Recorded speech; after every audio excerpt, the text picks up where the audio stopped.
le sergent-major représente quelque chose dans cette société maintenant bien établie.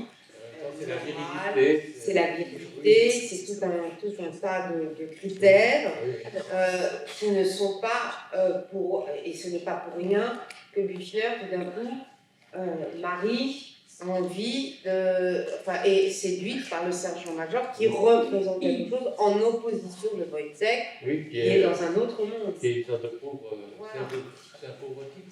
Bon, enfin, par rapport à la façon de les considérer, il y a des sujets de manipulation, d'expérience, de colibède, on se moque de lui, et en même temps il est déjà très délirant dès le départ, puisqu'à un moment il est obsédé par les voix qui viennent du sol. Ouais, c'est ça, ouais. Je me demande si c'est les francs-maçons, si c'est des choses un peu très délirantes, quoi. Et peu à peu, dans sa tête, c'est pour ça qu'on peut imaginer, effectivement, ça peut être une lecture de la pièce, c'est-à-dire qu'il a tout inventé sur la relation de Marie avec le sergent-major. Ça pourrait être. Cette pièce est tellement ouverte, c'est une pièce vraiment très ouverte à plein d'interprétations, plein de montages possibles. Et comme je disais, enfin, je l'aurais dit, je pense, et on en avait discuté, Wojciech, ok, il est dans on appelle ça, nous, un délire, mais c'est aussi quelqu'un de différent parce que c'est quelqu'un qui encore entend les voix de l'au-delà, de tout un monde qui est en train de disparaître, de toute une forme de sacré qui est en train de disparaître, que ce soit chrétien ou autre, mais de ce qui nous échappe, quoi. Vous pensez qu'il parle de quelque chose de divin? Oui, divine ou en tout cas mythique, d'un au-delà, de voix, comme il y avait les dieux grecs, et après, donc ce rapport à un autre monde qui peut venir du bas, d'ailleurs, des fois, j'entends les voix. Et il entend des voix parce que... Dessous, sous la terre. Et parce que peut-être que le fait d'entendre les voix de dessous, c'est que justement ce monde au-dessus, qui était celui en tout cas des Grecs, après il y a le monde judéo-chrétien, ok, d'accord, mais bon, et d'autres croyances, mais peut-être ce n'est pas un hasard qu'il les envoie, qu'il les écoute en dessous, parce que ça serait ce tragique du chaos et non plus ce tragique prométhéen, tu vois ce que je veux dire? Donc on est dans les profondeurs, on est dans le noir et on n'est plus dans cet espace lumineux, même s'il était agité avec les dieux grecs, mais là on est vraiment, il n'y a plus de réponse, quoi. Il n'y a que des voix. Je sais pas, moi je le vois un peu comme ça. Et en plus, en même temps, c'est un personnage très populaire. Voilà. C'est la première fois, en fait, c'est une des premières pièces où un personnage comme ça est le héros de la pièce, quoi, parce que jusqu'à maintenant, très juste. C'est par rapport au héros tragique. Voilà, au héros lui-même, dans toute la XVIIIe siècle encore, enfin, c'est-à-dire, les personnages qu'on trouve, c'est rarement des personnages comme ça qui sont... là, c'est un personnage populaire, un personnage... il a trouvé ça dans un fait divers, d'ailleurs, Büchner, en disant c'est une vraie histoire de quelqu'un qui a été exécuté parce qu'il a été condamné, parce qu'il avait tué sa compagne, comme ça. Et voilà, donc moins que rien, ça va être comme ça, parce qu'à un moment... oui, vous avez posé la question. Büchner dit... non, il dit, pardon. Nous, les moins que rien, si on nous envoyait au ciel, c'est nous qui devrions faire le tonnerre. Nous qui devrions faire le tonnerre. Parce que, fabriquer le tonnerre. Voilà, parce qu'on est vraiment les moins que rien, quoi, qui sont utilisés tout le temps, quoi, pour il n'existe pas. Donc il y a tout. C'est vrai qu'il avait un point de vue déjà très, disons, Büchner, c'était un révolutionnaire aussi. Très visionnaire. Oui. Puis révolutionnaire, il a beaucoup écrit, par exemple, des textes qui ont dû être poursuivis. Oui. Ça s'appelle le messager soi, où il écrivait sur justement des choses très violentes sur comment donner le pouvoir au peuple contre l'aristocratie et contre toute cette. Voilà, tout ça. Et donc il était.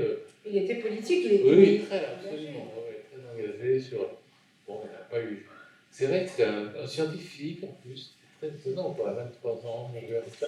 Il a écrit une très belle pièce aussi qui s'appelle La mort de Danton. C'est vraiment super. Je crois que c'était, dis-moi si je me trompe, La mort de Danton, c'est la première. Ensuite, il y a Léon Séléna. Léon Séléna, voilà, qui est plutôt une comédie plus légère. Et puis Wojciech, donc qui n'a jamais terminé. Mais Il est mort de quoi, 23 ans? il a une maladie, je crois. Et il avait écrit, je me demande s'il n'a pas écrit aussi des ouvrages historiques. non, il a écrit Non, c'est aussi surtout des. scientifique, biologique. Il a écrit aussi des textes politiques. Quoi. Et politiques. Le messager et soi, c'était des lettres.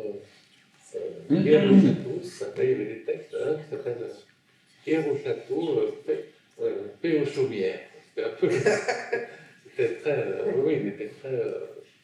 Dans une perspective très révolutionnaire. Quoi. On ne sait pas ce qui serait devenu après, parce qu'il est mort à 23 ans, mais voilà, c'est. Alors, de temps en temps, tu dis 24 ans, c'est marrant. 23. Oui, mais c'est 23, je crois. Oui, bon. Peu importe. Mais en plus, je trouve que c'est quelqu'un qui me fascine beaucoup. Il apporte, par exemple, logiquement, c'est une ouverture dans l'écriture de théâtre, dans l'écriture. Et comme il y a un autre personnage aussi qui s'appelle Lenz, Jacob Lenz, oui. Ça, vous pouvez noter Jacob Lenz. Qui est vraiment. D'ailleurs, Büchner a écrit un autre texte aussi très beau, qui s'appelle Lenz, voilà, sur Lenz, parce que Lenz c'est mort fou. C'est un grand écrivain aussi, mais considéré qui a été l'ami de Goethe, donc Goethe méprisait un peu, parce que Goethe est devenu le grand écrivain allemand, et Lenz c'était un pauvre type un peu, et il est mort d'ailleurs dans une rue de Moscou, de froid, enfin vous voyez, c'est. Atroce. Ouais, et donc, c'est vrai que ce texte Lenz, c'est très très beau, le texte de Büchner. Ça commence par le 20 janvier, Lenz parti dans la montagne. C'est comme une longue marche de Lenz dans la montagne, jusqu'à ce qu'il arrive chez un pasteur, qu'il recueille et voilà, près de qui il va vivre pendant un certain temps. Et c'est vraiment un très beau texte. Moi, j'avais pu penser à ça. Oui, c'est vrai que oui, mais tu me rappelles aussi. Voilà. Et puis, oui. Mon conseil, c'est, voilà, si vous avez lu à partir de là. Ils ont tous lu, j'espère. Ouais. Le Wojciech, non, le Wojciech et Moncaria. Et d'ailleurs, à ce sujet, ce que je voulais te dire. Oui, et puis il y a eu, ça je leur en avais fait part, l'adaptation, oui, si, l'adaptation opéra, la création d'un opéra par Albenberg. Bien sûr, oui. Ça s'appelle Wojciech. Wojciech. Mais ça s'écrit autrement. Ça s'écrit W-O-Z-E-C-K. Ouais. Wojciech, c'est un nouveau, oui. Un nouveau nom avant. Original, c'était Wojciech. Voilà. Oui. Voilà, c'est ça. Et voilà. Voilà, c'est pas. Mais en même temps, Berg reprend le texte beaucoup de. Ouais, il reprend le texte. Il le dit d'ailleurs. Il le dit lui-même. Hein. Il le dit, j'ai rien changé. Ouais. Et puis il reprend l'ordre Oui. qui est l'ordre classique. Oui, vous avez entendu. Ouais, c'est assez beau. On peut le trouver sur Arte d'ailleurs. Avec cette musique j'arrive jamais à dire le nom. Dodécaphonique. Voilà. Et qui est d'ailleurs donc aussi un bouleversement dans l'agencement syntaxique, etc. et des sons, donc. Voilà, comme l'est un peu l'écriture de Wojciech de Büchner, qui annonce des écritures comme celle de Beckett et autres. Voilà. Brecht aussi était très fasciné par Büchner, par Lenz aussi. Enfin, c'est des auteurs qui ont beaucoup compté. Et qui ont vraiment ouvert une modernité. Oui. Il y a une écriture qui est ouais. Elle est coupée, oui, elle est très elliptique. Il s'envoie des lignes des choses, mais qui sont avec plein de choses qui sont sous-entendues. C'est pas explicatif, quoi. Par exemple, dans Büchner, dans Wojciech, c'est très beau parce qu'il y a des choses ça. Il y a une scène aussi de Body Mentor que j'aime énormément, que j'ai repris dans l'adaptation. Le Body Mentor qui est là, qui fait une sorte de grande démonstration sur la place publique, Un peu comme une avec foire. un âne. Oui, Voilà. voilà. Voilà, et c'est très drôle ça aussi. Enfin, bon, cette pièce, je suis venu au théâtre en lisant cette pièce, ça m'a vraiment, C'est ça, ça m'a vraiment beaucoup plu, ça m'a touché. Tu vois. Je trouvais que c'était vraiment le théâtre qui m'a rarement vu. Voilà. Vous avez d'autres, oui, Francesco? J'avais une question justement par rapport à Manque Rien. Qu'est-ce que vous vouliez faire différemment ou explorer Ouais, dans Manque Rien par rapport à... oui, mais il y avait déjà l'idée que c'est un monologue, moins que rien. Donc c'est comment reprendre toutes ces voix, qui sont souvent en même temps, c'est un monologue et ça se justifie dans le fait que ce sont des voix qui sont dans sa tête aussi. C'est-à-dire tout ce que les autres disent sont aussi des choses qu'on peut imaginer que c'est des choses qui traversent sa pensée. Et qui viennent aussi peut-être d'un ailleurs, justement. Oui, souvent, c'est Voilà. par exemple. Mais c'est terrible comment il en arrive au crime et comment il. Par exemple, dans Moins que rien, je suis reparti aussi beaucoup sur son enfant. C'est pas tellement présent en France. Parce que normalement, il a un enfant dans Wojciech. Et cet enfant, à la fin, par exemple, j'imagine cet enfant dans Moins que rien. S'il le voyait, sa dernière image, c'était celle de son fils. Alors qu'il est dans la cage, le verre. Non, comme ça qu'il Non. le voit ouais, passer. Comme ça. Et Ah oui, c'est ça. c'était comme un orphelin voilà, cet orphelin Et C'est très beau d'ailleurs, aussi avec son cheval là, hop, hop, hop, oui, oui, c'est ça, voilà. seul avec son cheval. Voilà, c'est ça. Et avec, en fait, ce qui est magnifique, c'est cette.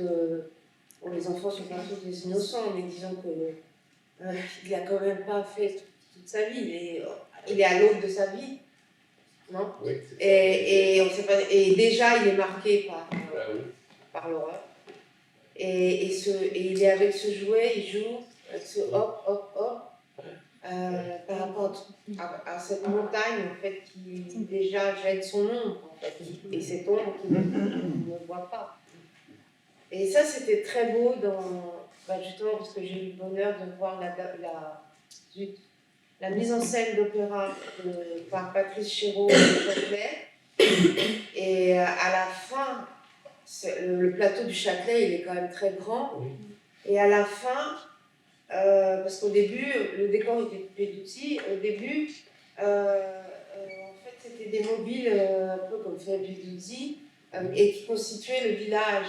Et de temps en temps, ça s'écartait, ça venait, etc. Et à la fin, le plateau il est entièrement vide. Et il y a cet enfant, donc pas très grand, ce petit cheval. On entend hop, hop, hop. C'était par rapport à l'espace, si tu veux, c'était ah ouais, c'était prodigieux. Vraiment, et à la lecture déjà. Et toi, donc, tu l'as bien fait. Oui.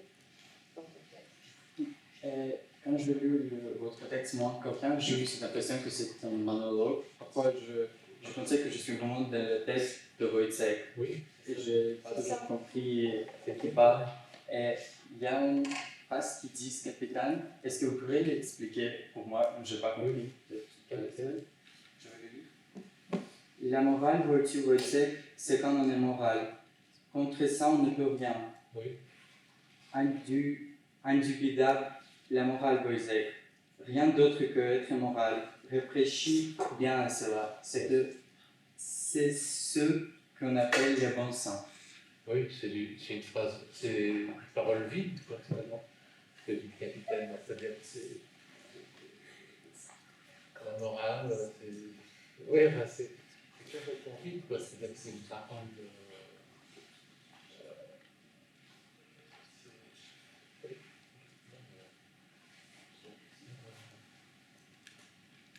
C'est ça, oui, je sais pas. Vous pensez qu'il veut dire quoi? Ah oui, je veux dire la morale. Être moral. C'est quoi pour vous? Oui, c'est-à-dire que c'est. Oui. En fait un peu dans une sorte de chose comme ça, la morale, c'est des gens qui gagnent des tout ça, on n'en a plus. Mais bon, c'est une phrase assez creuse, quoi. Et en fait, je pense, oui, c'est une phrase assez creuse qui ne fait que encore souligner ce paraître, cette autorité. Voilà, c'est-à-dire Et le fait si tu n'es pas dans la morale, tu es exclu. Il y a aussi ça. De toute façon, comme Wojciech est un exclu, oui, oui, ça. Et donc, cette phrase du capitaine, bah justement, illustre ça. Et en même temps, Wojciech, il n'a pas son mot à dire, de toute façon. Oui. C'est comment, tout d'un coup, il y a tout un... Dans cette petite ville, avec ces... Comment on dit les notables. Voilà. Tous ces notables qui sont là, et la parole ne se discute pas, de toute manière. Et la différence, si vous êtes différent, de toute façon, vous n'avez pas de place, et il n'y a pas de question à se poser, c'est la morale, on pourrait dire. À suivre. La morale, c'est aussi comment les gens ont un rôle dans la société et comment ils peuvent pas en sortir, quoi. Voilà. Là, avec le Oui, aussi avec fatalité. le médecin aussi, c'est terrible, quoi. La façon dont le médecin traite Wojciech. Le destin tragique. Et le capitaine, et comment Wojciech est amené, en fait, à ce crime aussi, à cette en même temps, il y a cette chose aussi du délire en lui. Il y a les deux choses, c'est-à-dire il y a ce délire qui se développe, mais qui est aussi provoqué par toute cette pression sociale. Aussi, avec comment le médecin, le capitaine, comment le sergent-major aussi, comment il le méprise, comment les gens et comment ça se forme de révolte à lui. En fait, ce qu'il y a de terrible, c'est qu'il pourrait peut-être tuer plutôt le sergent-major plutôt que Marie, quoi. C'est ça le problème. C'est un peu... Il y a des gens qui m'ont dit d'ailleurs, avec la lumière d'aujourd'hui, que c'était une sorte d'apologie du féminicide, on m'a expliqué avec les hommes. Mais je ne trouve pas que c'est ça. Enfin, c'est une lecture de... Pourquoi? Ça va bien au-delà. Non, mais je veux dire, c'est une lecture possible, bien sûr. Ouais. Mais moi, je ne suis pas d'accord parce que, bien sûr que c'est tout ça, bien sûr, et qu'il pourrait plutôt tuer le sergent-major, le capitaine, mais oui, c'est vraiment en même temps c'est triste parce que c'est comme un peu petit, quoi. C'est comme s'il était amené à ça aussi. Bon, en même temps, ça ne justifie rien, hein, ça ne justifie pas ce mort. C'est du principe de théorie. Oui, non, mais il y a un côté comme ça. Bah oui, et puis c'est passionnel, et puis surtout, c'est pas simplement passionnel, c'est aussi. C'est quelqu'un, comme on parle aujourd'hui, on parle beaucoup de toutes ces histoires sexuelles féminines, etc. Mais aussi, on parle du harcèlement moral et la pression toute cette.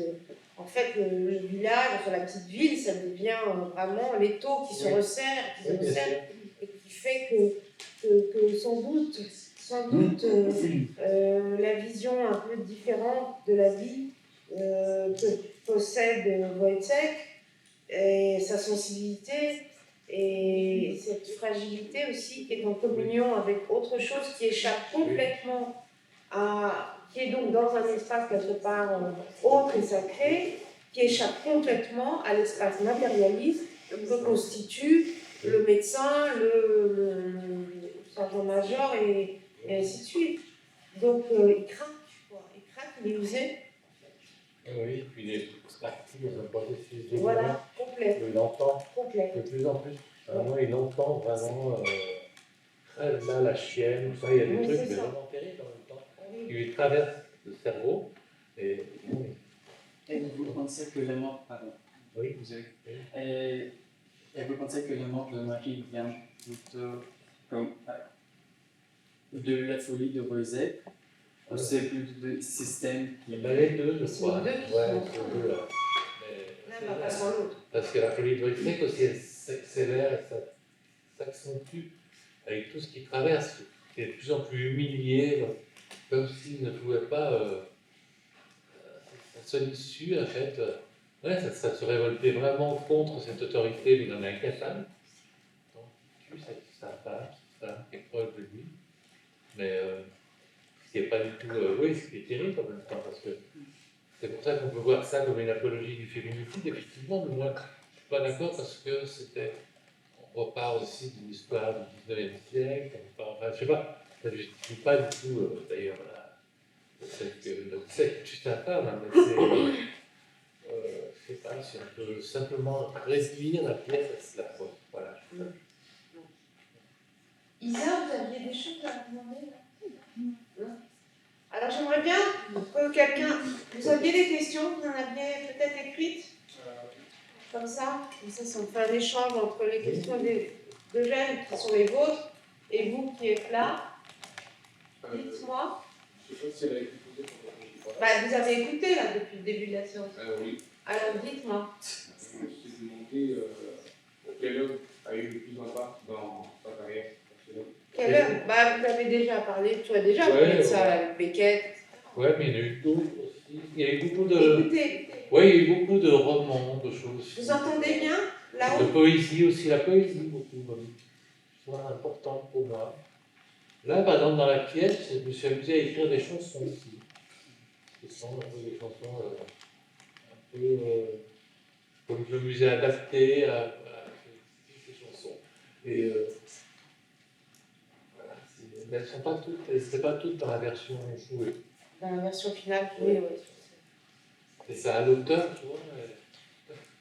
Oui, l'auteur, il est, que tu veux dire, vas-y, c'est intéressant par rapport à Non, l'auteur. non, les auteurs, c'est pas du tout pour mettre en cause le Non. travail de Carrel, parce qu'elle sait très bien ce qu'elle fait. Mais c'est vrai que les auteurs, souvent, avec les metteurs en scène, c'est très difficile parce que leurs textes sont Coupé parfois. coupés, Et adaptés adapté, de voilà. manière. Bon, ça peut être bien, comme ça peut parfois être un peu limite. Bon, en fait, c'est la règle du jeu. Hein. L'écriture théâtrale, c'est fait pour être joué, pour être monté. Donc, on confie ça comme un passage, le relais, vous voyez, où on passe son texte à quelqu'un qui le prend et en fait quelque chose d'autre. Oui, parce qu'on dit, on peut dire ça, que le metteur en scène, justement, c'est celui qui, par rapport à l'écrit, va déceler, je ne sais plus, c'était Jean-Louis Vierge, je crois, va déceler les espaces inarticulés et fugaces qui se nichent dans l'écriture. Ah oui. Et tu vois, et comme ça c'est une matière, tout d'un coup, qui prend corps, dont se saisit le metteur en scène, et comme tu dis, parfois il va justement enlever, couper ou réadapter, et ça peut parfois être catastrophique, comme quelquefois ça peut être bien. Oui, tout à fait. C'est pas. Voilà. Pas de... Et vous là-haut, non, c'est Francesca, est-ce que vous aviez une question précise? Vous m'en aviez envoyé, non? Vous avez donné la feuille. Pardon? Vous avez donné la feuille. Oui, ben rappelez-moi, parce que c'est bien qu'il y a un échange. Ce n'est pas toujours Eugène qui se charge des questions. C'était simple, mais c'est pour savoir pourquoi aimez-vous le théâtre. Attends, pourquoi? Parlez plus fort. Pourquoi vous aimez le théâtre? Ah ben voilà, pourquoi c'est une bonne question. Oui, c'est vrai. Finalement. J'ai commencé. Finalement. Bah, c'est Wojciech qui t'a. Ouais, non, parce que j'avais commencé, moi, à écrire de la poésie. Et puis, je voulais à un moment écrire en roman. Et au début, je n'arrivais pas du tout à écrire en roman. Je n'arrivais pas, parce que la forme littéraire me semblait tellement. J'ai l'impression que ça pesait sur moi, quoi. Tout ce qui a été écrit, tout ça. Donc, c'est difficile d'en sortir pour trouver sa voix propre dans l'écriture du roman. Et donc, l'écriture théâtrale me semblait plus proche de la parole, de quelque chose de l'oralité, quoi. Et essayer, je me suis lancé dans l'écriture théâtrale aussi pour ça. J'aimais le théâtre aussi, hein, le théâtre, j'aimais ça. Depuis enfant ou... Ouais. Enfin bon, j'avais pas beaucoup de théâtre, c'était une famille, moi pas du tout cultivée, pas du tout. Des gens vraiment plutôt. Occupé par la vie de tous les jours, quoi. Oui, c'est ça. Et donc, j'ai découvert peu à peu tout ça, le théâtre, la littérature, tout ça, c'est à partir de la poésie aussi, beaucoup, parce que j'aimais beaucoup la poésie. Toujours d'ailleurs, beaucoup j'écris de la poésie. Voilà, c'est un peu quelque chose que personne ne lit, parce que la poésie, c'est quelque chose d'un peu. C'est très. Ouais, c'est pas quelque chose très répandu, quoi, comme. En même temps, c'est très passionnant. C'est passionnant. Ouais, il y a des choses que je trouve extraordinaires. En fait, la poésie, c'est peut-être cet agencement et une musique des mots, et l'histoire vient après. Tu vois? Oui, c'est sûr. C'est Ouais, pas... c'est des fragments, par exemple, Voilà. je parle beaucoup de fragments. J'écris à partir, souvent, tout naît pour moi d'une sorte de journal. Un journal qui n'est pas un journal au sens où je parlerai de moi et tout ça, mais un journal fait de détails. C'est-à-dire, je prends des notes à partir de tout ce que je vois, que j'entends dans la rue, dans le métro, les cafés, tout ça. Et c'est des points de départ qui sont là pour l'écriture, quoi. C'est des choses. J'écris des nouvelles aussi, j'avais publié chaque suite des nouvelles. C'est des nouvelles qui parlent du quotidien, quoi. Aussi de choses infimes, de toutes petites choses qui en même temps deviennent importantes, quoi, deviennent. Voilà. Oui, c'est une petite graine qui tout d'un coup va germer. Rire comme ça. Oui, un univers. Moi, je pose la Oui. question. Est-ce que vous avez un style d'écriture préféré? Ah oui, le style préféré ou le. Enfin, c'est le style que vous attendez le plus. Oui, il y a des styles. J'aime bien toute forme de style en fait. Hein. C'est des styles, même moi dans l'écriture, j'ai écrit même des choses comme des comédies tentées, des choses qui ne sont pas forcément des choses qui étaient tout de suite des choses qui, mais en même temps, je suis curieux de tout ça, je suis curieux de formes différentes, vous voyez, ça, là, je viens de terminer une pièce là, que j'ai écrite, qui était partie aussi d'une image d'une image assez classique, celle du roi Lear, vous voyez. Vous connaissez peut-être? Oui. Et l'idée, De c'est Shakespeare. c'est lire à la fin de sa vie, comme un personnage, puisque je l'ai très marqué par la vision de ce que pouvait être un EHPAD à un moment, pour des personnes personnelles, quoi. Et, enfin, pas j'y étais moi, mais ma mère à un moment, et qui avait décidé là.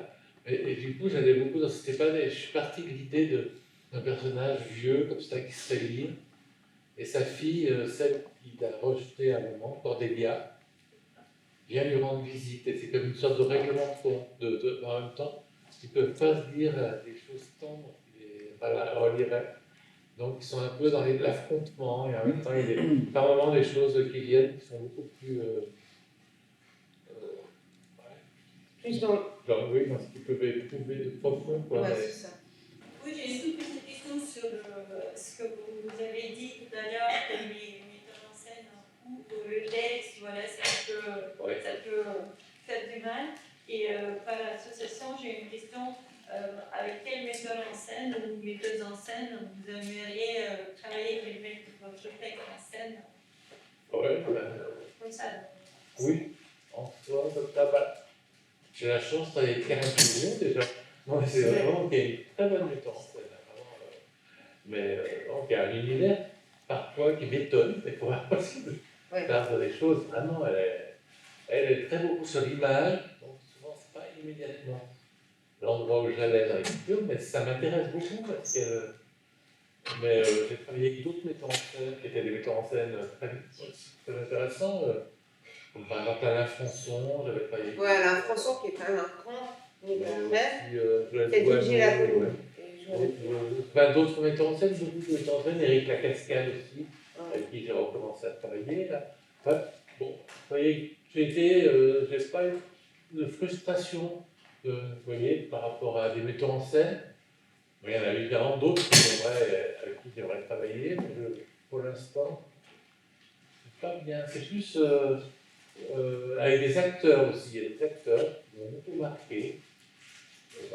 Avec qui j'ai beaucoup aimé travailler. Par exemple, Anne Alvaro, je ne sais pas si vous connaissez. Anne Alvaro, voilà. Qui est une actrice formidable. Elle joue aussi un peu au cinéma. Oui, et voilà, avec elle, par exemple, on avait fait un spectacle qui s'appelait BMC. Ça veut dire Bordel militaire de campagne, c'était sur la guerre d'Algérie, c'était un fait. Voilà, mais c'est un spectacle qu'on a beaucoup joué. Et donc, une metteur en scène s'appelait Anne Torres. Ah ouais, Anne Torres. Cléopâtra, vous avez une question, non? Oui, si vous aviez à choisir entre un mot ou une phrase dans Moins que rien, est-ce qu'il y a une phrase ou un mot qui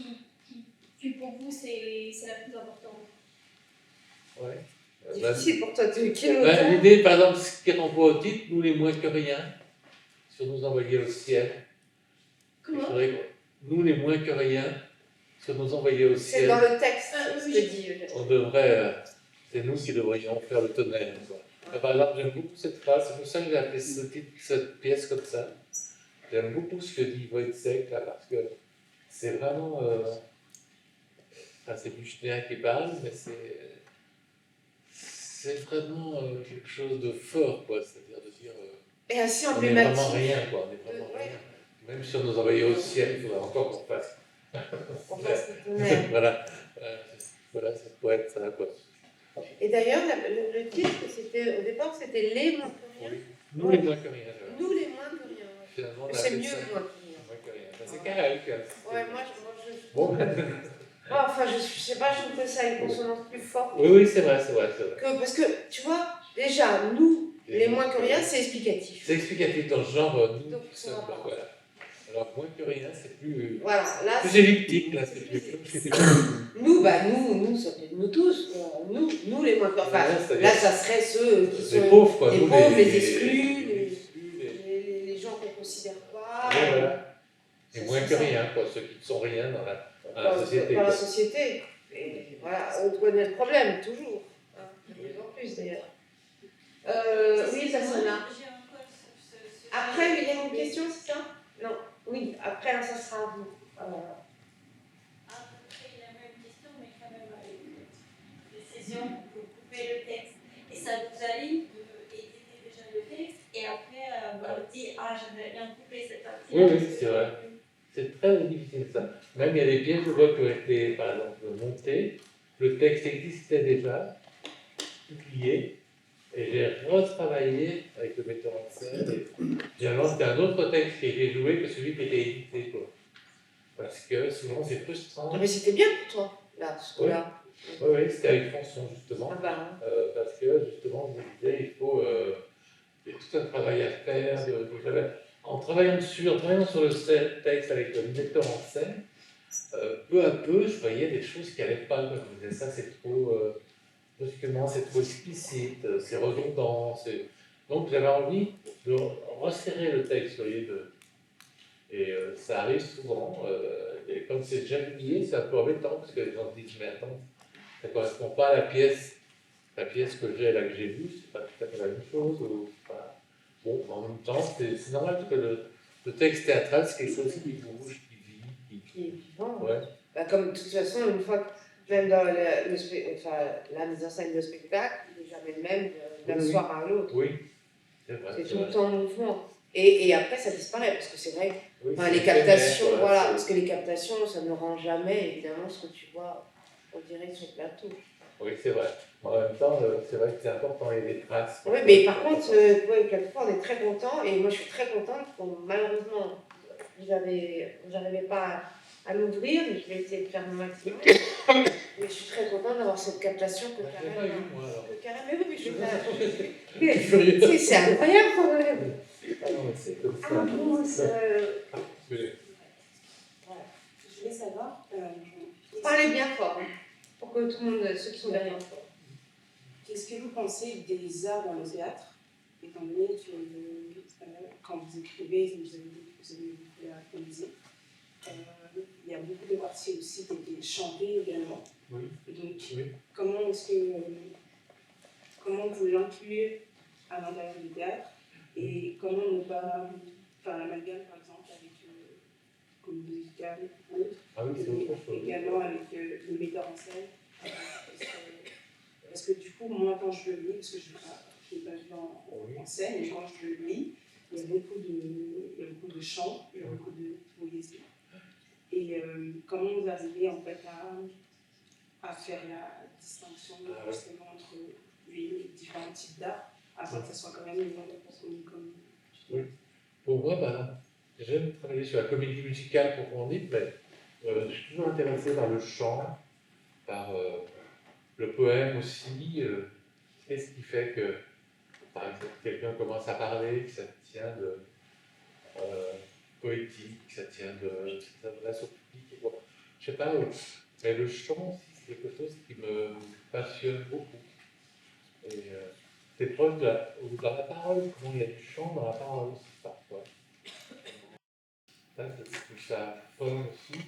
Mais ça, c'est souvent c'est à l'oreille des comédiens. Il y a des comédiens qui sont juste d'autres qui ont du mal avec ce type de. Parce qu'il y a des autres comédiens qui ont l'habitude d'avoir des choses plus réalistes, plus. Voilà. Et par contre, d'autres comédiens qui ont envie vraiment qui ont une justesse sur le texte. C'est extraordinaire, mais parfois. Bah, par exemple, là, Bertrand, là, il était prévu, Bertrand De revenir dans, Oui. dans notre Voilà. union. Mais j'en ai pas rencontré d'autres, j'ai rencontré souvent des comédiens, moi, j'ai eu la chance, des comédiens qui avaient, on peut dire, une oreille quoi, par rapport à cette écriture, qui est une écriture, ouais, une écriture d'aujourd'hui, mais qui peut être aussi, je sais pas, voilà. Voilà. Je sais pas que j'en peu flou, mais en même temps, sur la comédie musicale, pour moi, c'est vraiment autre chose, quoi, vous voyez. C'est vraiment un genre. J'ai jamais encore d'ailleurs travaillé là-dessus. Un jour peut-être, hein, mais parce que. Ouais. En ce moment, il y a une comédie musicale. J'ai vu qu'il y avait, par exemple, Olivier Pi, que je connais bien, il monte la cage au folle en ce moment. C'est vrai, mais il paraît que ça n'a rien à voir avec la pièce, la fameuse pièce. La fameuse pièce avec Poiret et Serrault. Ouais, c'est devenu un opéra, justement, comme une comédie musicale plus, là, oui. C'est à partir ça a été refait aux États-Unis, et ils ont fait, c'est quelque chose de très, il paraît que c'est pas très bien, qui n'a rien à voir forcément. Parce que c'est vrai que la pièce avec Serrault, Poiret, Serrault, tout ça, vous êtes trop jeune pour connaître ça, mais peut-être que. Comment La cage aux folles. La Cage aux folles. C'est à l'Odéon? Non, au Châtelet. Mais voilà, mais ça n'est pas encore occupé. Donc, C'est pas encore sorti, je je crois. crois que c'est aujourd'hui, je crois, vous dire. Il y a Carrel qui a fait un spectacle au Déon à Châtelet, qui était très beau, c'était l'histoire du soldat. Il y a beaucoup de choses impressionnantes. Ça, c'est une possibilité avec un orchestre sur scène. Et c'était chanté? Oui. Une partie chantée, une partie. C'est l'histoire du soldat, je pense que vous connaissez. Oui, c'est un texte assez connu. Est-ce que je peux poser une question par rapport au moment commun? Quand avez-vous écrit ces textes? Oh, il y a 3 ans. Il y avait, avant, on avait un projet avec Karel sur la pièce elle-même, Wojciech. Puis il y a eu le Covid, tout ça, on a dû arrêter. Et moi, j'étais frustré, je me suis dit, mais je ne vais pas rester là, quoi. Cette pièce me passionne. Donc j'ai essayé de voir. Vous entendez bien là? J'ai essayé de voir comment on pouvait la monter comme ça, de façon avec très peu de moyens aussi, c'est-à-dire sous forme de monologue. Et là, donc c'est pour ça que j'ai commencé à partir sur l'écriture, comme ça, ce monologue. J'ai rencontré Bertrand, qui avait beaucoup de projets. Et voilà, et Karel aussi, donc on a décidé de le faire avec peu de moyens, on n'avait pas beaucoup de moyens. Oui, mais c'est bien, hein. Faire avec des gens de qualité, réussi. C'est le texte un peu comme nouveau, moderne, de nos jours. Quand je l'ai vu, j'ai eu le sentiment que Marie, elle existe que pour que Wojciech, elle est comme un objet là-bas. Oui, c'est vrai. Pourquoi avez-vous décidé de le montrer comme ça? Je n'ai pas. Non, je crois pas. Comme un objet, oui. De toute façon, dans la pièce elle-même, Elle est objet de désir. Elle est objet du désir, elle est objet de.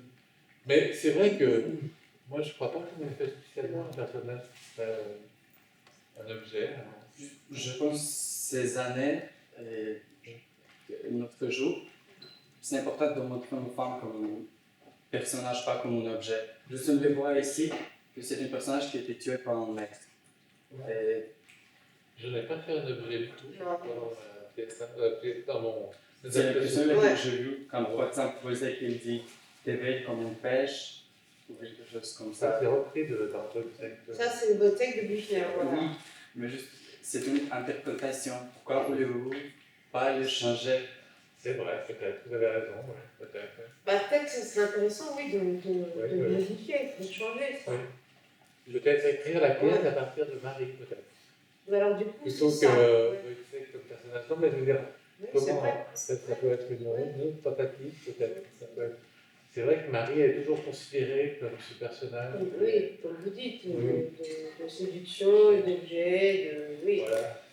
Je ne vois pas que c'est une humaine.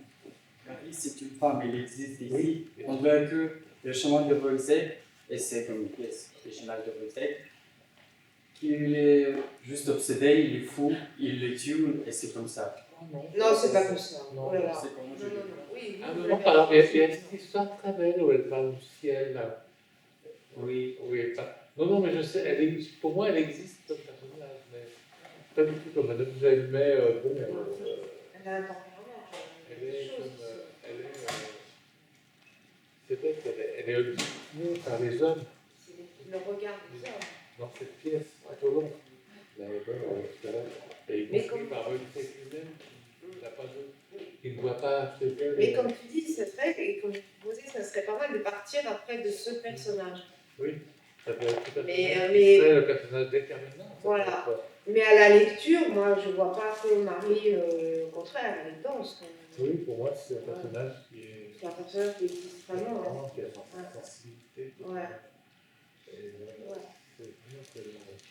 c'est Wojciech, c'est une sorte de bourré, quand même, un peu par rapport Ouais. à. Enfin, je trouve, comme il est humilié dans tout le monde, comme si, justement, la personne qui va se débarrasser, c'est Marie. C'est assez. Je trouve ça plutôt violent, quoi. C'est cette violence. Quel conseil vous donneriez à un écrivain débutant?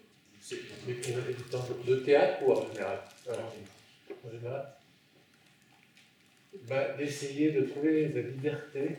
Ce qui est difficile, c'est effectivement ce truc de tout ce qu'il y a au-dessus de nous, comme par rapport à la littérature, par rapport à tout ça, qui nous empêche souvent de trouver la liberté et disons, oui, ce qu'on pourrait écrire qui serait personnel, qui serait de partir de choses intimes, personnelles, et ça peut être aussi des choses qui renvoient au social, hein, c'est pas. Mais trouver sa voix, quoi, dans tous les sens du terme, VOI, c'est VOIE, trouver sa voix et puis commencer à. Même si c'est des choses qui paraissent minuscules, peu importantes au départ, de trouver ouais, son écriture, sa voix, qui renvoie à notre personnalité. Et surtout, et peut-être quand on se jette dans cette aventure, c'est parce qu'on est tous chargés par notre éducation, par notre vécu, par le monde, vraiment n'avoir aucune barrière, quoi, et se c'est ça qui est débarrasser. difficile, ouais. Et je pense que c'est ça qui est très dur.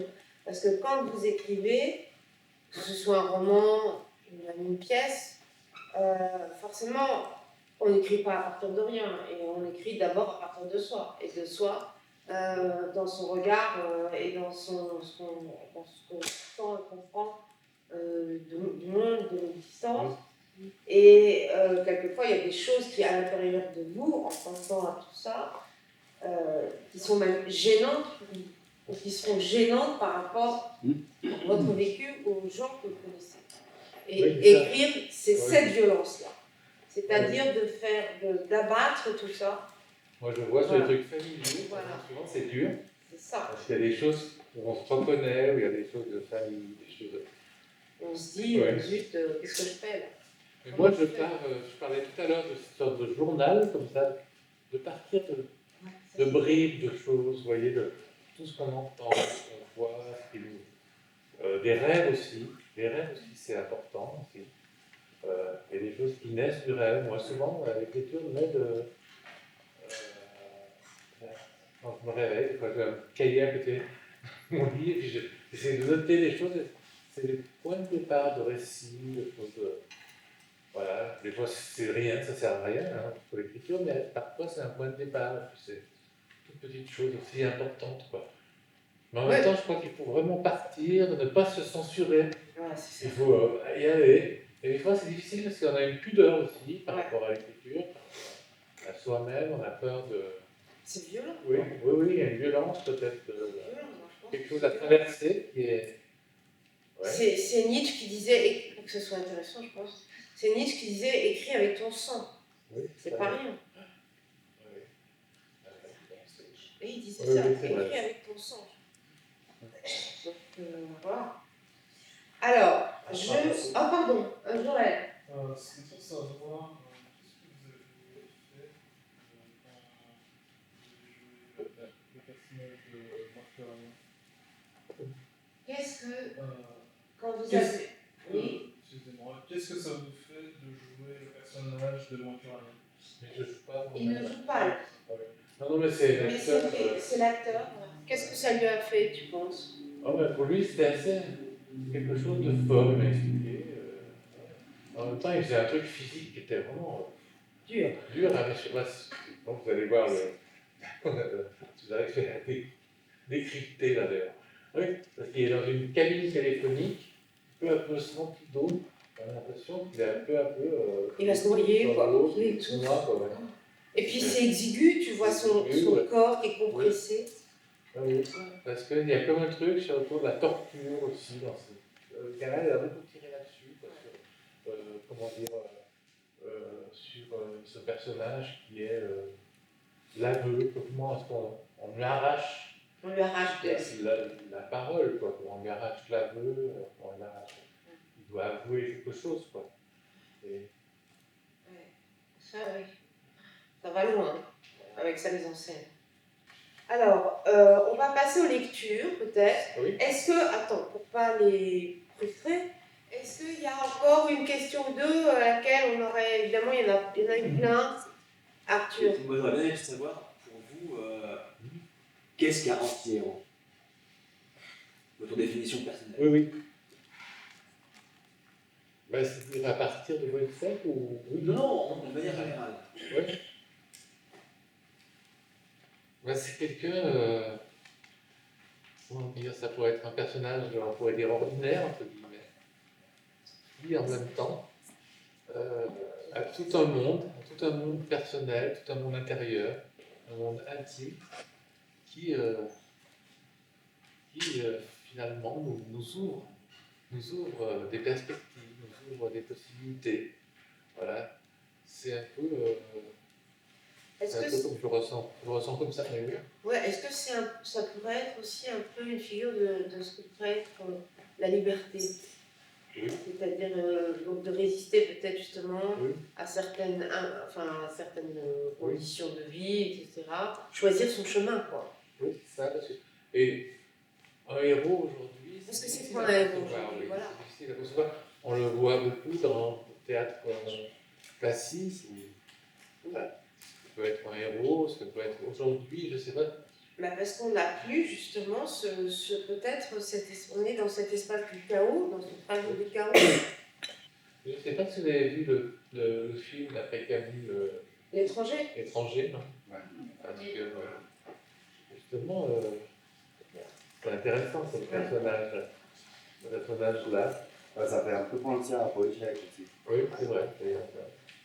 Après, c'est l'étranger, quoi. C'est sûr. Oui, oui, c'est vrai. Hein, c'est vrai. Mais, Oui, Gabriel. d'ailleurs, en parlant de films qui font penser à l'échec, moi j'ai pensé au Joker du coup. Ah oui, c'est vrai, le Joker. Fascinez-vous ce personnage. C'est vrai, hein, extraordinaire ce personnage. Quoi, de film France, quoi, de film. Alors, oui, Lina. Fort, hein, parce qu'on n'entend rien. Ok. En fait, c'était par rapport à la notion de communication. Et par rapport à la manière de rapporter en fait, la notion de l'aveu. Et La manière de laquelle, par exemple, vous l'accès.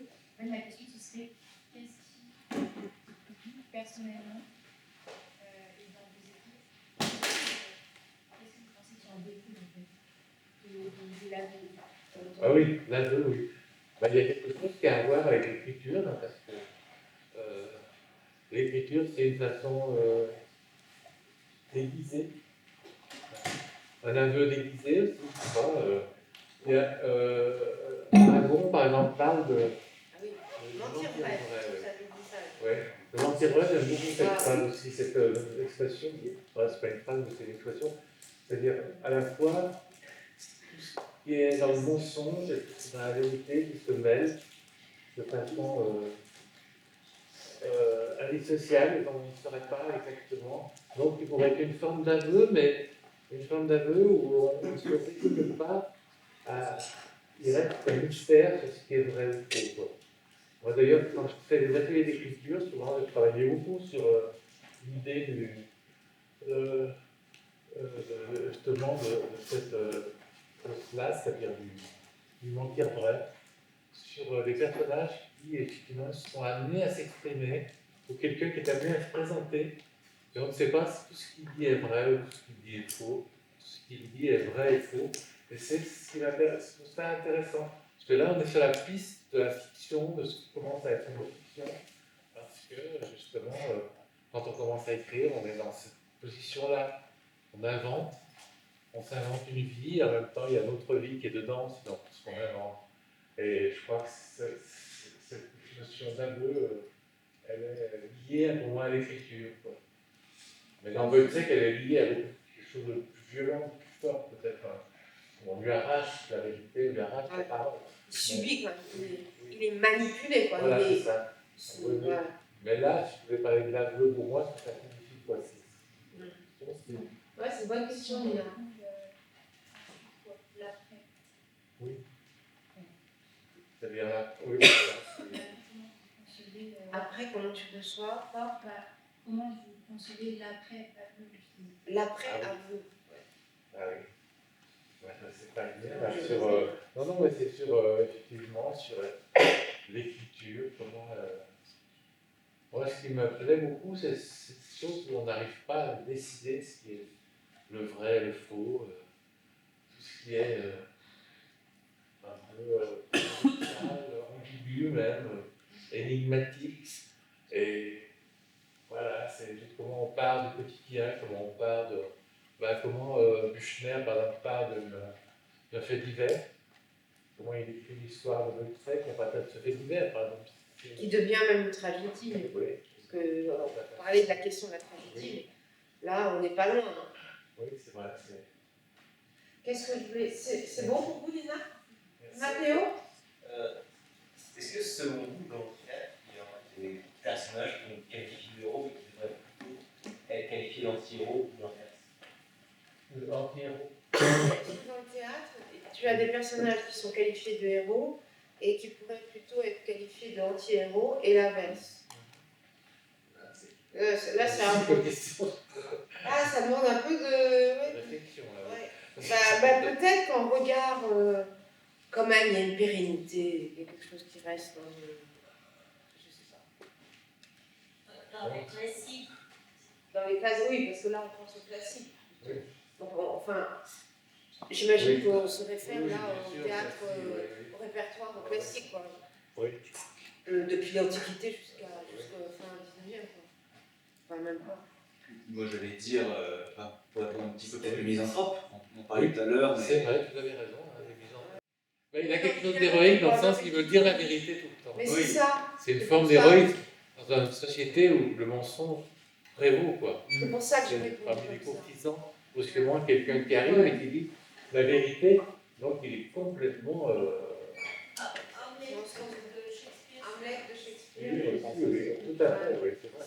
C'est une question très intéressante. Oui, c'est vrai. Hamlet, tout à fait. De mémoire. Macbeth aussi, par exemple, c'est un personnage Oui. terrible aussi, Macbeth. C'est un personnage qui est un prêtre. Ah oui, ça aussi. Qui est, pourrait être considéré comme un anti-héros et qui, dès le départ, est perdu déjà. Il est dans la trahison, il est dans la. C'est Shakespeare. Mais du coup, c'est pas des héros. C'est pas la question de Mathéo, enfin, la question de Mathéo, c'est ça. Oui. Si on traite parfois les personnages comme des héros, oui. Et qu'ils devraient, alors qu'ils sont plutôt des. Moi, je le vois plutôt au cinéma. Oui, c'est vrai. De plus en plus, quand on voit les films des héros, oui. On les voit plus comme des anti-héros, des personnes imparfaites. Batman, c'est vrai. dans des films des héros. Ça, oui. Bah, c'est intéressant parce qu'on le voit de plus en plus. C'est ce côté imparfait Voilà. du héros. Je trouve ça beau, c'est des personnages qui ont des failles. Voilà. Donc, ils ont des failles, des pardons, tout ça. Donc, ils ne sont pas des personnages d'un seul tenant, quoi. Ils ont brusquement. Et ces failles, c'est souvent ce qui est passionnant chez un personnage ou dans un individu, c'est-à-dire des gens qui ne seraient pas des héros comme ça à l'autre. Donc, aujourd'hui, ça, c'est un peu difficile à penser, quoi. Bah oui, mais parce que le monde a changé, parce que Oui.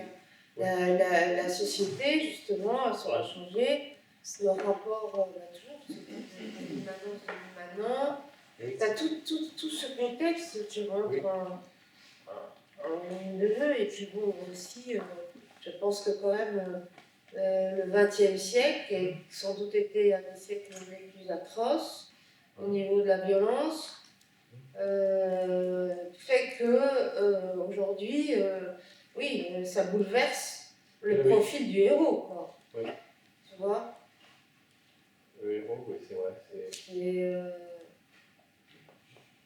c'est Ouais, intéressant par rapport au cinéma. Aussi au cinéma.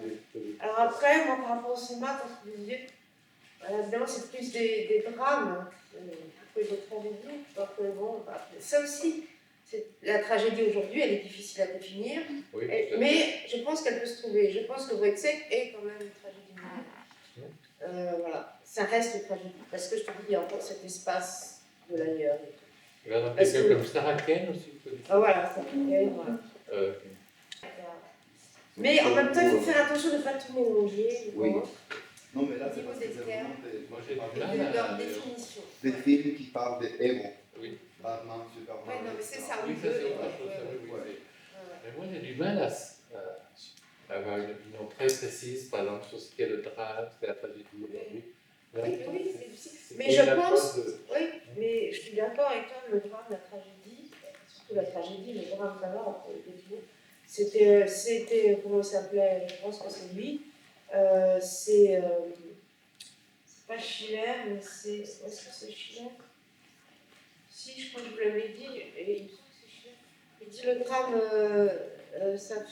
ça appartient au curable et la tragédie à l'incurable. Et je trouve ça fort, tu vois, voilà. Comme ta phrase, moi, mentir vrai, ce sont des phrases, ça, qui, justement, au niveau de la terminologie, du sens des mots et de leur inscription, je vous ai assez parlé de ça, de l'épistémé, je pense que c'est important, et en fait, c'est aujourd'hui, par rapport à l'écriture théâtrale, disons, et à sa relation à l'épistémé, la recherche et comment on peut encore employer tel ou tel terme pour la tragédie, par exemple, ou comment est-ce qu'on peut la définir. Et si on la définit aujourd'hui, c'est sûr qu'il faut tenir compte de cet épistémé et de ce XXe siècle, c'est certain. Au XXe siècle, par exemple, je parlais tout à l'heure de Sarah Kane, mais quelqu'un comme Edward Bond, je ne sais pas si ah oui. Non, pas trop, je pense. C'est un auteur anglais. Et c'est très passionnant, quoi. Avec souvent une question qui se pose sur l'humanité, quoi. C'est-à-dire, quelqu'un, par exemple, va choisir en sacrifier son propre enfant, ou sacrifier quelqu'un d'autre. Enfin, vous voyez, comme des questions qui se posent à lui, et on peut parler à ce moment-là de tragédie, de comment répondre à cette question.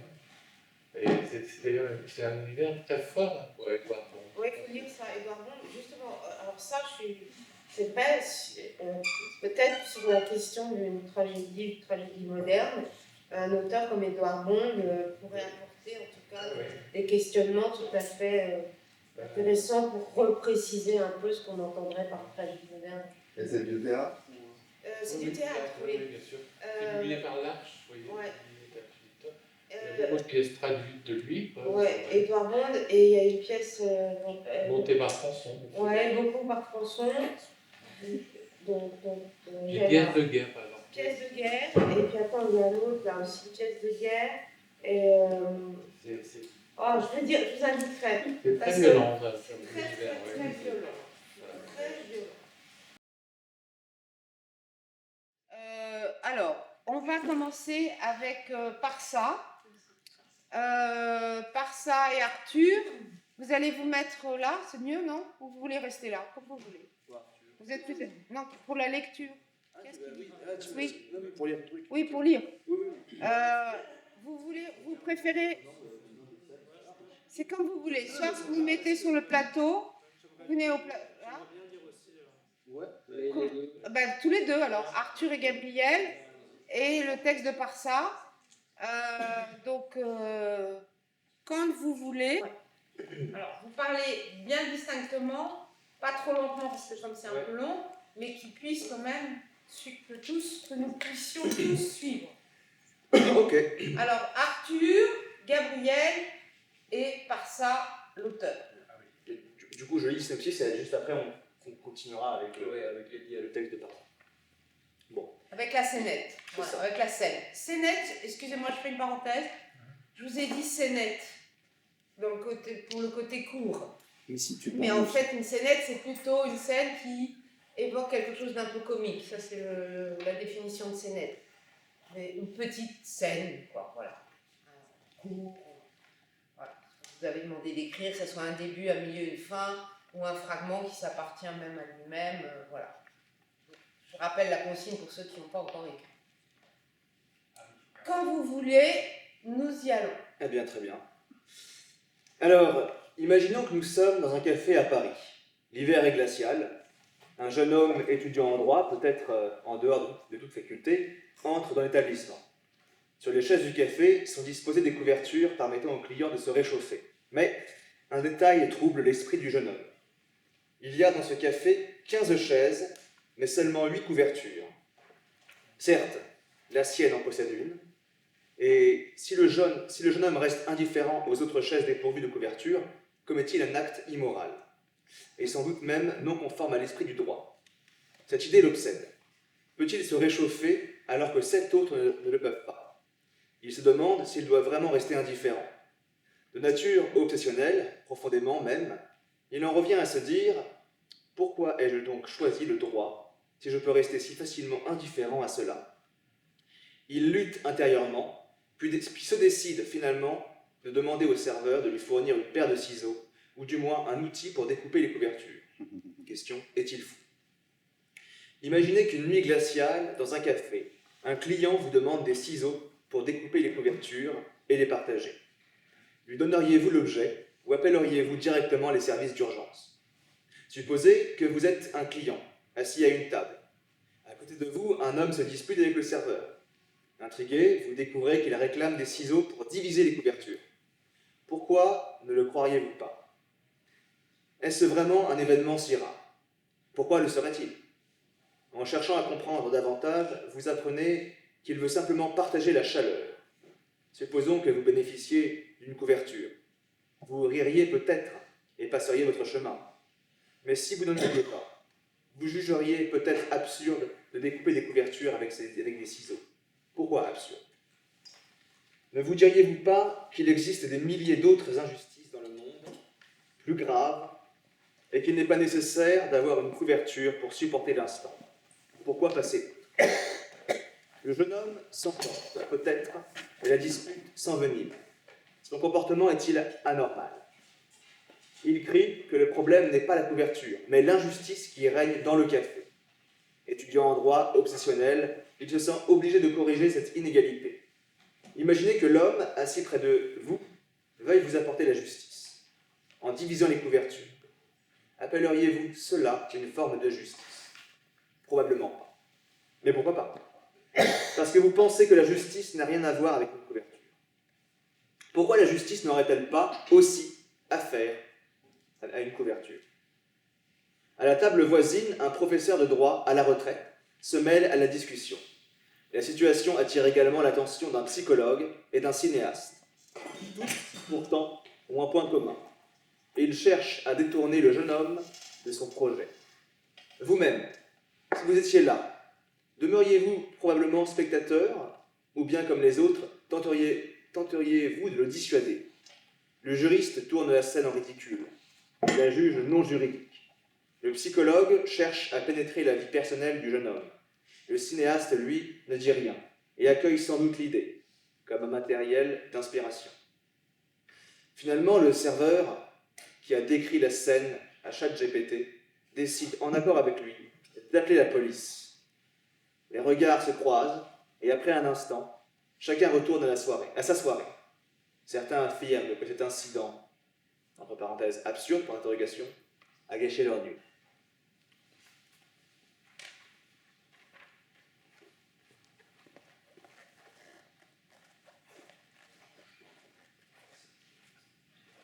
Dans l'une des scènes de la pièce, le professeur de droit retraité déchire soudain un sachet de sucre et le renverse sur la table. Tenez, monsieur, allez-y, je vous en prie. Comptez mes grains de sucre, un par un. Puis je vous demanderai de bien vouloir compter aussi ceux de madame la docteure. Et ensuite, s'il vous plaît, n'oubliez surtout pas de compter les vôtres, à moins qu'aucune injustice n'ait été commise. Le jeune homme sort alors de son sac une loupe ancienne, une véritable loupe du 19e siècle. Tout le monde est surpris. Je suis d'accord, monsieur, avec cet avertissement. Toutefois, cela va prendre beaucoup de temps. Nous pouvons compter mon sucre ce soir et celui des autres demain, du matin jusqu'à l'aube. J'ai même une loupe pour nous aider. Vous voyez ? Vous plaisantez, j'imagine. Pas du tout, je suis très sérieux. Putain. Il commence à compter. Putain. Croyez-moi, vous avez mal compris, Rousseau, je vous assure. Monsieur, avant que vous ne commenciez, pouvez-vous me dire si vous avez déjà passé plusieurs jours et nuits sans dormir? Oui, madame, cela m'est arrivé. Parce que votre esprit ne vous laissait pas dormir? Non, parce que j'avais énormément de travail. C'est toujours comme ça ou seulement parfois? Chaque fois que j'ai beaucoup de travail. Vous mangez ou moins? Si j'en ai envie, oui. Et pouvez-vous m'expliquer pourquoi vous portez une loupe et une loupe de ce genre? J'utilise beaucoup les dictionnaires. Pendant ce temps, le gérant du café tente de faire sortir le jeune homme. Mais j'ai le droit de rester ici, monsieur. J'ai commandé mon café. S'il le faut, j'aimerais aussi du vin. Et même le plat du jour, si vous voulez bien le servir.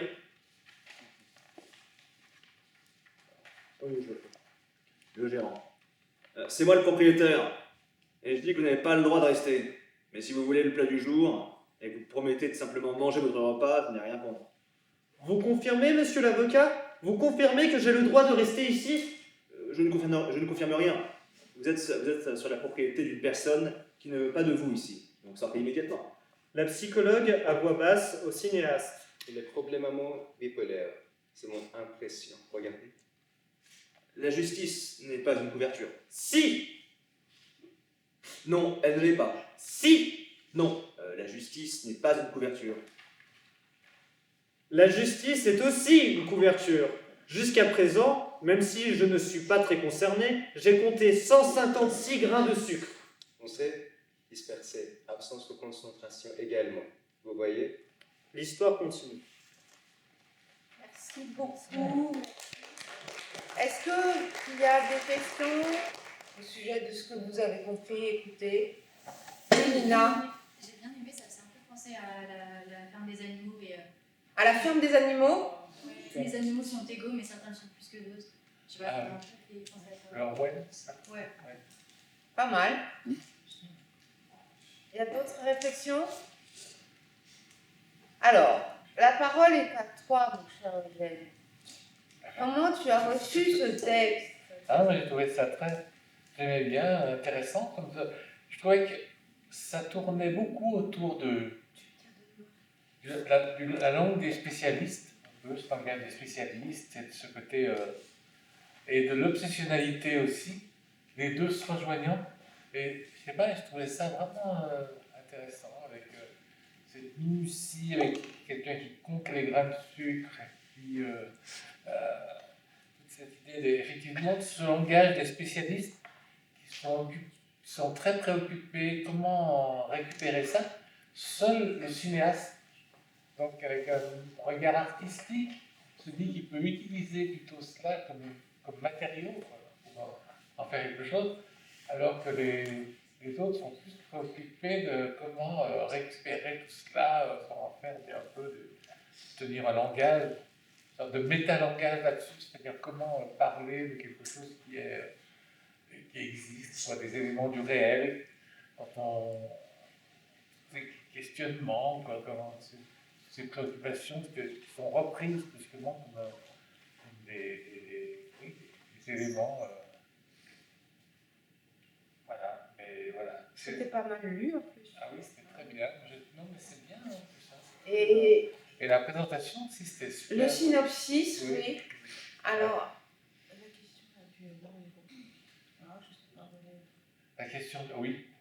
La question par contre du héros tragique, de l'anti-héros, de l'aveu. Ouais, l'aveu plutôt, par rapport à ce que vous avez créé là. Et la société aussi. Et la société. Est-ce que vous pouvez peut-être peut-être, je ne sais pas si tu as des questions à poser à part ça. Non, et à un moment, tu parles aussi de la justice, de l'inégalité, de il y a des choses comme ça. Comment ces questionnements dans le texte, c'est né de quoi le texte? C'est trop compliqué à expliquer parce que je ne peux pas parler.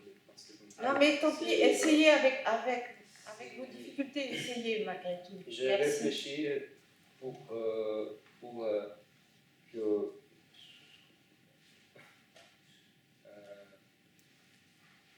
Mais. Est-ce que vous m'avez parlé aussi avant de Foucault, Foucault, oui, que. Foucault, c'est-à-dire. La folie, ça veut dire génie ou pas? Voilà, la question de est-ce que la folie veut dire génie? Oui. Et Foucault ne dit pas. Ah oui, l'histoire de la folie de Foucault. Voilà. Oui. Et Foucault, il ne parle pas. Il ne parle pas. Non, il fait une sorte d'étude plutôt des structures, des périodes, comment la folie est reçue selon les époques et selon l'épistémée, donc. Oui. Voilà, mais c'est intéressant parce que justement cette idée de la folie et du génie, c'est finalement souvent une idée reçue, une idée mais qui n'est pas forcément. Quand on va dans un hôpital psychiatrique, moi j'ai travaillé beaucoup avec des gens qui sont considérés comme psychiatriques. Et c'est vrai que bon, il peut y avoir des gens qui ont des éclairs, des choses extraordinaires. Et en même temps, c'est terriblement aliénant aussi. C'est-à-dire la folie, ça peut être quelque chose qui t'empêche absolument de parler, de vivre. Bon, il y a une image un peu romantique souvent de la folie comme liée au génie, liée à la. Oui, ce couple génie-folie. Oui, alors que bon, c'est pas forcément. Du coup, c'était intéressant ça de voir. Comment ça se. Puis on a eu des exemples, Camille Claudel qui a été enfermée jusqu'à la fin, parce qu'elle était considérée, mais ça c'était aussi, pour rejoindre un peu, c'était les règles de la société, on ne voulait surtout pas être encombré et s'occuper de gens qui justement agissaient ou avaient des visions et donc créaient des choses qui étaient... Oui, c'était une femme aussi. Et en plus c'était une femme, voilà. Parce qu'elle, c'est vrai que... Non, parce qu'elle a été proche de Rodin, c'est ça? Oui, c'était son amante. Oui, et donc elle a eu toute une partie de son œuvre qui a été niée après, et comme son frère aussi, Paul Claudel, l'a abandonnée complètement. Elle s'est retrouvée toute sa vie en hôpital psychiatrique, quoi, un peu comme Lucia Joyce, d'ailleurs, dont je parlais tout à l'heure. Enfin, c'est des femmes qui ont été sacrifiées complètement. Quoi. Oui, ça, il y en a pas mal de femmes. Et puis, on peut aussi citer comme exemple, que tout le monde connaît, Van Gogh, qui a fait aussi ses séjours en asile, et qu'on considérait aussi, voilà, bon, par rapport au génie. Mais en même temps, c'est bien de replacer enfin, c'est une question. Oui, c'est intéressant. Profonde, intéressante.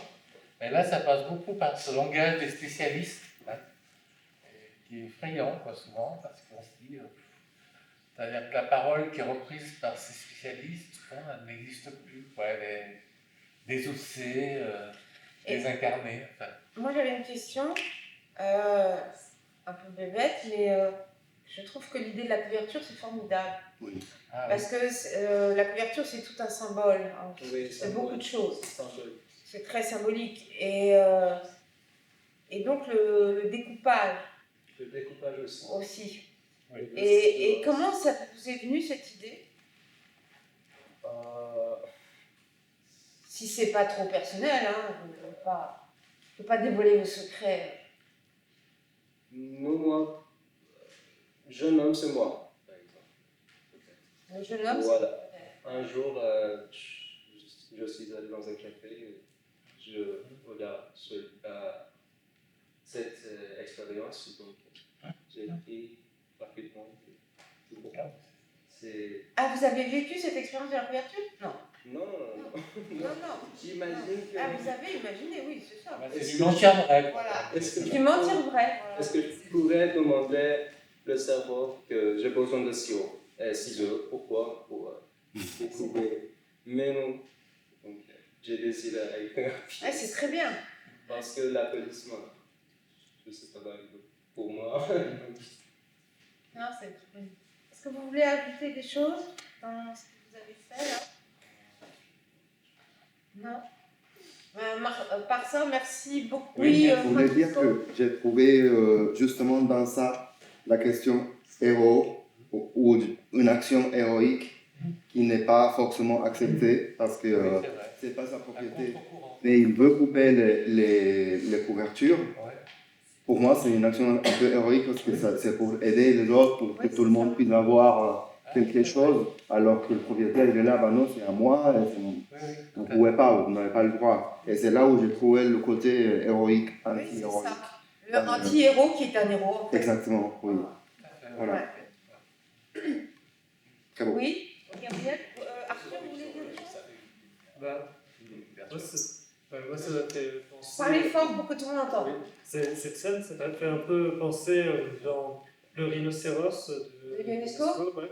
Et au début, il y a un moment où ils sont dans le café, et il y a justement plein de spécialistes, où c'est un peu déconstruit, où ils ont une pensée finalement très absurde de cette façon, et ça fait penser un peu à ça, et justement le fait qu'il y ait le jeune homme qui soit radical et qui est confronté, on va dire, à ces spécialistes qui peuvent paraître presque absurdes face à lui. Enfin, il y a quelque chose, je trouve. C'est vrai que leur langage, le langage des spécialistes, ça donne le côté absurde, effectivement. D'abord, avant de faire le texte, j'aimerais lire la présentation, vous lister rapidement les personnages et lire les didascalies du début. Donc, la présentation. Déjà le titre, l'arrestation. Donc, bien fort. Hein. Donc, ce texte illustre un anti-héros, Harry, qui, par le biais de son confident, Thomas, va nous faire le récit d'un traumatisme passé et d'un traumatisme qu'il vient de créer sans même s'en rendre compte. Le tout dans le but de rétablir une vision distordue de la justice. Donc, comme personnage, on a Harry, le fils d'un policier assassiné, Thomas, son meilleur ami, Marc, le meurtrier du père d'Harry, qui sera plus. Qui là, du coup, dans la scène, est plutôt un figurant, donc pas la peine de faire venir un autre acteur, et le policier. Donc, Harry observe Marc être arrêté par 2 policiers tout en feuilletant un document de la police. Plus fort, Mathéo, on ne vous entend pas. Harry observe Marc être arrêté par 2 policiers tout en feuilletant un document de la police. Je suis Harry et je joue Thomas. Arthur aussi, fort, tous les deux. Mis en examen il y a 13 ans pour le meurtre d'un officier de police. Enquête classée sans suite, faute de preuves. Il est accusé de trafic d'armes, blanchiment d'argent, meurtre sur son ex-associé Antoine Delannoy, avec acte de barbarie. Alors, qu'est-ce que ça fait? Le revoir me rappelle ce jour, quand j'avais 15 ans, et qu'Antoine me tenait les bras pendant que Marc tirait sur mon père. Je me souviens de quand il balançait cette phrase. Les cadavres ne balancent pas à leur hiérarchie. On compte sur toi pour agir comme tel. Pour ton frère, plus de soucis à te faire. C'était glaçant. Tu n'avais jamais été aussi descriptif en parlant de cette soirée. Pourquoi ils t'ont amené à l'endroit où ils l'ont exécuté? Mon père venait de découvrir que leur boucherie était une couverture pour leur trafic d'armes. Il voulait marquer mon esprit pour que je ne sois pas tenté de les balancer après sa mort. Je l'ai quand même fait. Mais il s'était déjà débarrassé du corps. On déposait quelques affaires à lui, près de la mer, avec quelques bouteilles d'alcool, pour faire croire qu'il s'était noyé trop ivre. Oui, je me souviens, tu étais devenu la risée du tribunal. Même moi, en apprenant pour les bouteilles, j'ai douté de toi. Et au fait, pourquoi est-ce qu'ils ne t'ont pas exécuté après le procès raté? Trop suspect. C'est les collègues de ton père qui t'ont donné ces documents? Ouais. Selon le rapport des enquêteurs, Antoine a envoyé une lettre au commissariat disant qu'il souhaitait une protection policière et dénonçait Marc. Le temps qu'il la lise, la boucherie avait été brûlée. Antoine a été assassiné et sa famille a reçu une lettre de menace leur disant de garder le silence sur ses liens avec Marc et de ne jamais mentionner ni lui ni la lettre. Mais je ne comprends pas pourquoi il a fait quelque chose d'aussi peu malin. Oula. Je suppose que la panique à l'idée d'être découvert lui a fait faire n'importe quoi. Il ne l'a pas fait. J'ai une confession à te faire. Je te connais suffisamment pour savoir que tu garderas un secret, d'accord? Non, tu as raison. J'ai réussi à amener le véhicule de Marc vers une pointe de vente, vers un point de vente, proche de la boucherie, et un autre proche de la maison d'Antoine. Qu'est-ce que tu me racontes? Je suis rentré par effraction dans la boucherie pour enfermer Antoine, dans la chambre froide. Je l'ai ensuite sorti pour le finir en lui, tranchant la tête. Après, j'ai mis le feu à l'endroit. C'était toi? Attends, mais on m'a dit qu'on devait retrouver la lettre de menace dans la bouche d'Antoine. Ouais.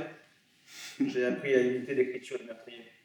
Ensuite, j'ai mis une fausse lettre de menace dans une pochette plastique que j'ai ensuite glissée dans la bouche de la tête décapitée d'Antoine, pendant que le reste du corps brûlait. Quoi? J'ai ensuite placé la tête dans une piñata que j'ai envoyée à l'anniversaire de la fille d'Antoine. Elle fêtait ses 8 ans. Comment tu as fait pour faire quelque chose? Comment tu as fait pour faire passer la piñata? Marc est un ami de la famille. J'ai juste eu à écrire que j'étais de la part sur son carton. Et pourquoi tu me dis ça? C'est un secret que je ne peux pas garder uniquement pour moi. C'est pour ça que je te le confie. Juste avant, j'ai envoyé une fausse lettre signée par Antoine au commissariat. Le véhicule de Marc a officiellement été aperçu près du lieu de l'incendie et de l'endroit où la tête a été retrouvée. Tout accable cette enflure de Marc. Pourquoi? C'est malhonnête en plus d'être si violent. Car je ne pouvais pas me résoudre à les laisser en liberté. Ce sont des meurtriers. Quand on n'arrive pas à les arrêter pour leurs crimes, on leur en trouve d'autres, comme Al Capone. Mais cette gamine, elle va finir aussi torturée que toi? Moi, mon père était honnête et droit dans ses bottes, malgré ses soucis d'alcool. En même temps, il était dans la force de l'ordre, dans les forces de l'ordre. En tout cas, maintenant, Marc va prendre très cher. Il regrettera de ne pas avoir fini dans la chambre froide. Je ne sais pas quoi en penser.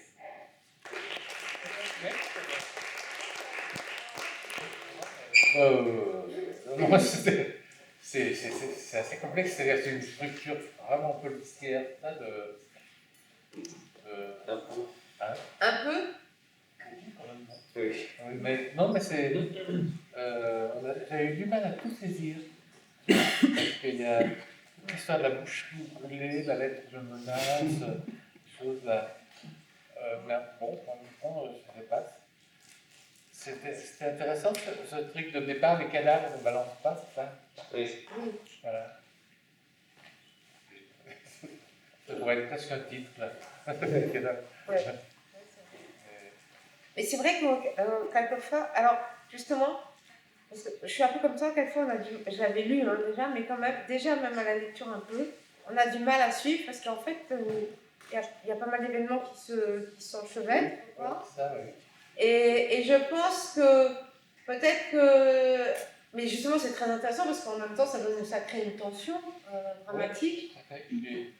Et oui, vas-y, Non, non, puis l'histoire, effectivement, on a l'impression, on croit qu'il y a une vérité, quelque chose qui est évident, et derrière cette chose qui paraît évidente, il y a en fait une autre histoire qui se révèle, qu'on nous révèle, et qui finalement mène complètement ailleurs. Ouais, très inattendu.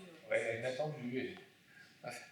Qu'est-ce que vous souhaiteriez Alors justement, et je pense que ce fragment, cette scène qui s'appartient à elle-même, hein, mais on a envie qu'elle soit justement intégrée vraiment dans une histoire. Là, hein. On a envie de ça, parce qu'en fait, ça provoque ce besoin de connaître plus des personnages, d'autres situations, d'avant, après. Tu vois, je trouve qu'il y a et c'est là où c'est fort justement. Qu'est-ce que vous vouliez dire, Mathéo? Alors, vous avez des petites choses. Peut-être tu as des questions à lui poser, non? Non, on a ça. Pour l'instant, j'ai pas grand-chose à rajouter. Comment ça vous est venu, cette idée-là? Ouais, tout ça, pendant le cours, il y a quelques cours, quand vous expliquiez qu'il fallait faire une petite pièce sur le thème de l'anti-héros et d'aveu, je me suis dit, ah oui. Ok, et je sais pas, j'ai très vite eu l'idée de faire un personnage vraiment serait pas un antagoniste, mais qui serait extrêmement violent, qui aurait des façons de faire très discutables moralement parlant. Et je sais pas, j'avais repensé un petit truc que j'avais vu, c'était un petit résumé d'épisode de Simpsons, de quoi, sur lequel j'étais tombé, et qui parlait d'un personnage qui tuait les gens de manière assez violente dans le but de s'auto-condamner à la prison. Donc je sais pas, il y a quelque chose qui s'est créé dans ma tête. Ouais, ça a fait son chemin. Hein. Ouais. Merci beaucoup. Vous avez des choses à dire peut-être? Après, on va être obligé de se... après, avant qu'on se quitte, je vous dis 2 mots. Mais vous avez des choses à ajouter? Non?